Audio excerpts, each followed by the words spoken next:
Another highlights from the 2024 Intimacy Crusade hosted by Apostle Johnson Suleman. An interview Apostle Johnson Suleman had with Pastor Benny Hinn was the moment Apostle Johnson Suleman asked Pastor Benny Hinn about the anointing of Kathryn Kuhlman. According to Apostle Johnson Suleman, a lot of people only know about her anointing, signs and wonders, and Apostle Johnson Suleman, being curious, asked Pastor Benny Hinn if she was always anointed.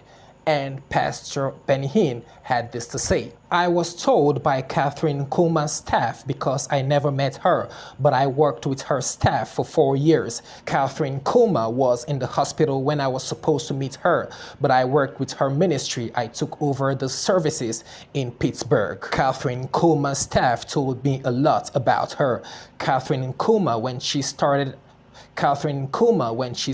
according to Maggie, Hartner, Ruth, Marion, and Mash, who was her secretary. Kathryn's ministry was not as big from the beginning. The miracles had happened in a great way in those days. Kathryn's ministry was not as large. It had become later, but she had a divine experience with the Lord. When she was younger, she was already in ministry. She had married a man she was in love with, a man named Waltrip. And the Lord was not in that marriage because he left his wife to marry her, which wasn't the right thing. And she was very convicted by that. So she left the marriage, and she knew that she had to suffer for it. In those days, a divorced preacher was bad enough.